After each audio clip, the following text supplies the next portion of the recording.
मातरम ये एक शब्द, एक मंत्र है, एक ऊर्जा है,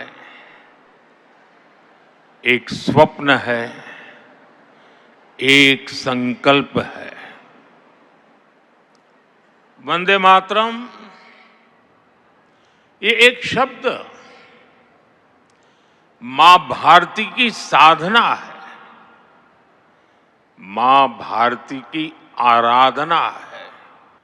वंदे मातरम के सामूहिक गान का ये अद्भुत अनुभव, ये वाकई अभिव्यक्ति से परे है। इतनी सारी आवाजों में एक लय, एक स्वर, एक भाव, एक जैसा रोमांच, एक जैसा प्रवाह, ऐसा तारतम्य, ऐसी तरंग, इस ऊर्जा ने हृदय को स्पंदित कर दिया है। और इसलिए गुलामी के उस कालखंड में वंदे मातरम इस संकल्प का उद्घोष बन गया था। और वो उद्घोष था भारत की आजादी का। मां भारती के हाथों से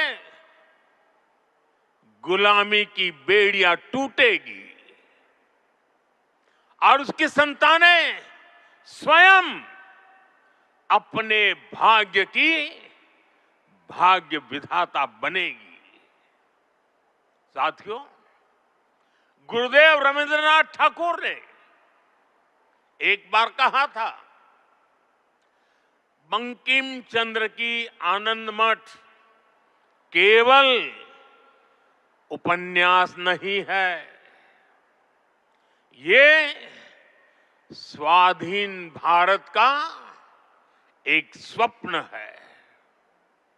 आप देखिए, आनंद मठ में वंदे मातरम का प्रसंग, वंदे मातरम की एक एक पंक्ति के, बंकिम बाबू के एक एक शब्द के, उसके हर भाव के अपने गहरे निहितार्थ थे, निहितार्थ है। ये गीत गुलामी के कालखंड में रचना तो जरूर हो गई उस समय, लेकिन उसके शब्द कुछ वर्षों की गुलामी के साए में कभी भी कैद नहीं रहे। वो गुलामी की स्मृतियों से आजाद रहे। इसलिए वंदे मातरम हर दौर में, हर कालखंड में प्रासंगिक है। इसने अमरता को प्राप्त किया है। वंदे मातरम की पहली पंक्ति है, सुजलाम सुफलाम मलयज शीतलाम सस्य श्यामलाम मातरम। अर्थात प्रकृति के दिव्य वरदान से सुशोभित हमारी सुजलाम सुफलाम मातृभूमि को नमन। साथियों, यही तो भारत की हजारों साल पुरानी पहचान रही है।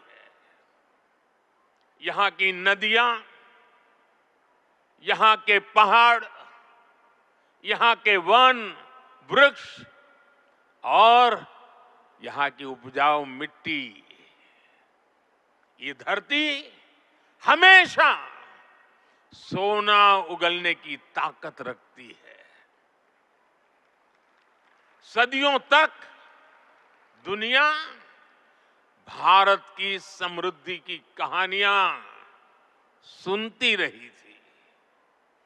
कुछ ही शताब्दी पहले तक ग्लोबल जीडीपी का करीब 1/4 हिस्सा भारत के पास था। लेकिन भाइयों बहनों, जब बंकिम बाबू ने वंदे मातरम की रचना की थी, तब भारत अपने उस स्वर्णिम दौर से बहुत दूर जा चुका था। विदेशी आक्रमणकारियों ने उनके हमले, लूटपाट, अंग्रेजों की शोषणकारी नीतियां, उस समय हमारा देश गरीबी और भूखमरी के चंगुल में करा रहा था। तब भी बंकिम बाबू ने उस बुरे हालात के स्थितियों में भी चारों तरफ दर्द था, विनाश था, शोक था, सब कुछ डूबता हुआ नजर आ रहा था।